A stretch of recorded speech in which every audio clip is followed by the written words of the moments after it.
I've been married to my wife Emma for 9 years.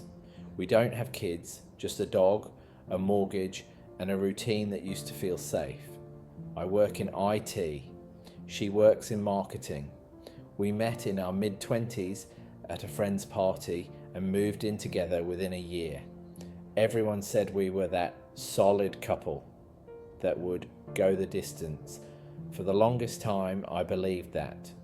We weren't perfect, but we communicated. We didn't scream, we didn't throw things, we didn't threaten divorce every time we had a disagreement. If you asked me a year ago, I would have said I trusted her with my life. Then the overtime started. It began simple.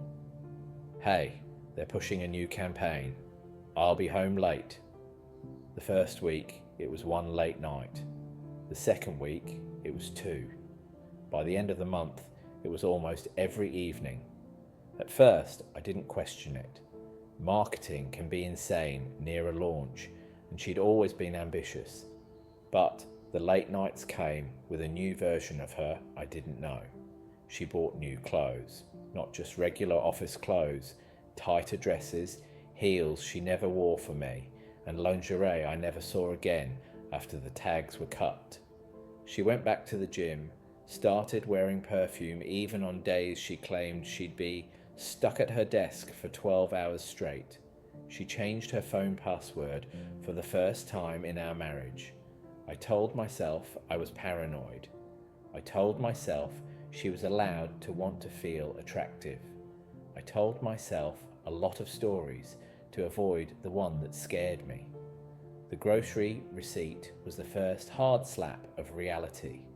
One Saturday morning, I grabbed her coat by mistake when I went to take the dog out. In the pocket, there was a crumpled receipt from a restaurant we'd never been to.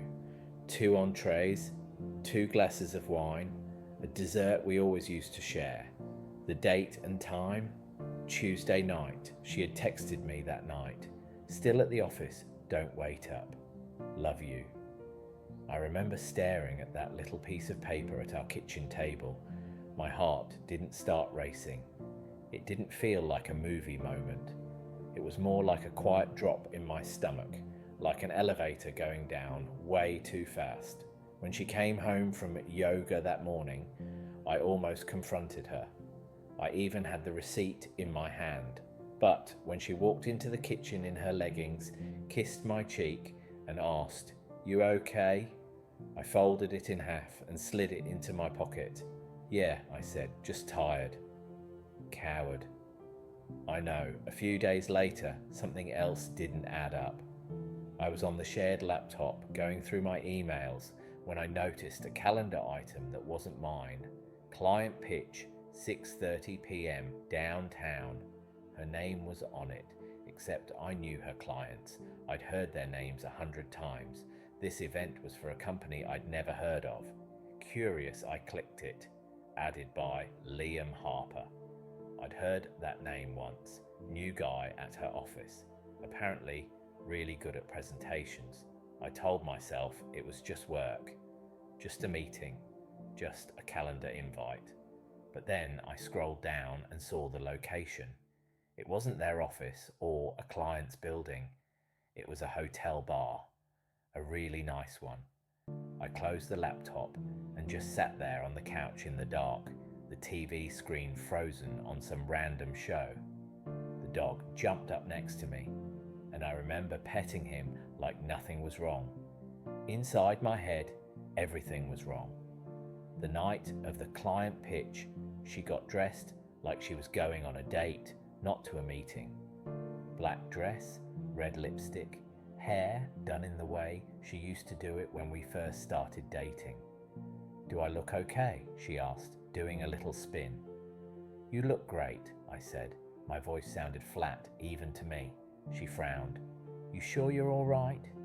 "You've been weird lately," I could have told her. "Yeah, I'm weird because I found your dinner receipt and your hotel bar meeting with Liam." Instead, I said, "I'm fine.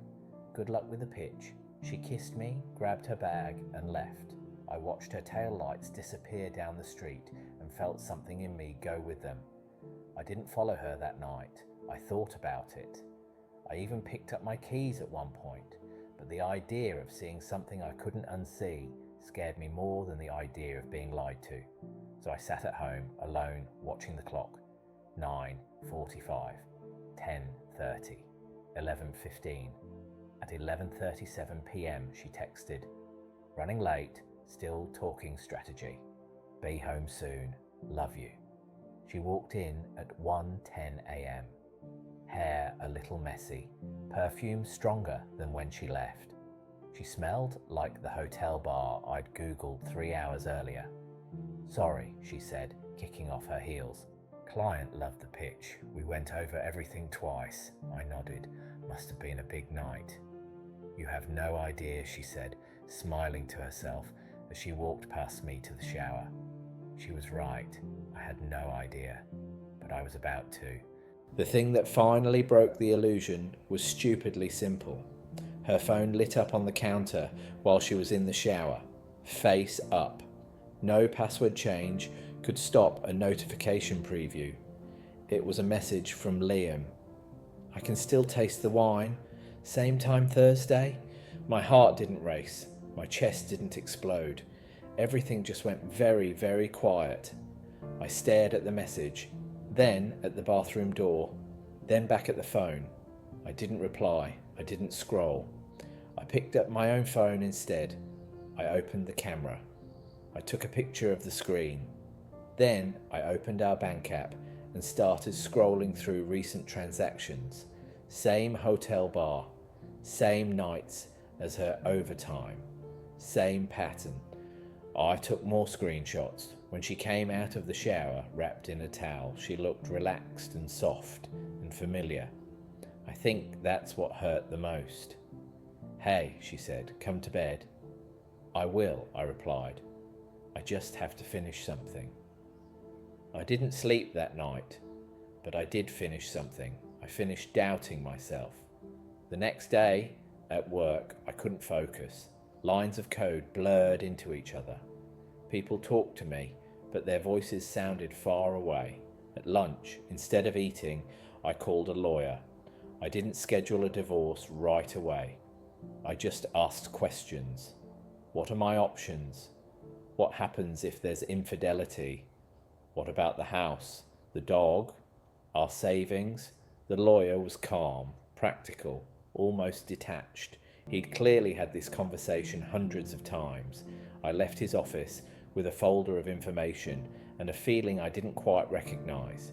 It wasn't rage, it wasn't despair, it was clarity. That weekend I tested something. On Saturday night, I told her I might have to work late next week, that my team was pushing a big update. She barely looked up from her phone. "Okay, no problem. I might be late a few nights too. Lots going on." We were sitting on the same couch, but it felt like we were in different houses. I watched her text someone, smiling at the screen. She angled the phone away from me without even realizing it. You know that feeling when you're watching a show and you suddenly realize your favorite character has been lying the whole time? That was my marriage. The confrontation itself wasn't cinematic. No screaming in the rain, no dramatic music. It was a Tuesday. She said she had another late meeting. Her calendar said strategy dinner. Location, same hotel bar. I left work early, drove to the hotel and parked across the street. At 6:45 p.m. I saw her car pull in. She stepped out, wearing that same black dress. Liam was already outside waiting, leaning against the wall like he belonged there. She walked up to him, smiled in a way I hadn't seen in months, and he kissed her on the cheek like it was the most natural thing in the world. I didn't record it. I didn't take photos. I just watched the two of them walk inside, side by side, disappearing through a revolving door I'd never gone through with her. Then I drove home. When she came back that night, I was sitting at the kitchen table. No TV, no laptop, just the folder from the lawyer and my phone on the table. She looked startled when she saw me. "You're home early," she said. I thought you were working late. Yeah, I replied. I thought you were too. She hesitated. The meeting got cut short. I nodded slowly. How was the hotel bar? The colour drained from her face so fast it was almost impressive. What are you talking about? She asked. I slid my phone across the table. On the screen was the photo of Liam's message, then the bank charges, then the calendar invites. She didn't pick it up. She just stared at it like it might explode. Finally, she whispered, How long have you known? Long enough, I said. Long enough to talk to a lawyer. Long enough to realise this isn't a mistake, it's a choice. She sat down across from me, suddenly looking very small. It's not what you think, she started automatically. I laughed. It came out harsh. Please don't insult me by pretending this is some misunderstanding, I said. You've been seeing him for months, while telling me you're exhausted from overtime. She looked at her hands. I didn't mean for it to happen. I believe that, I said. I also believe you meant for it to continue. Silence. She tried the usual phrases. We've been distant. I felt alone. I didn't know how to talk to you. I still love you, just in a different way. I listened, not because I agreed, but because I wanted to hear exactly how she would rewrite our history. At one point she said, If you had just paid more attention. I cut her off. Stop, I said. I'm not going to sit here and let you make your cheating my fault. I may not be perfect, but I didn't lie. I didn't sneak around. I didn't use our money to fund dates with someone from work. She went quiet again. Do you want a divorce? She finally asked.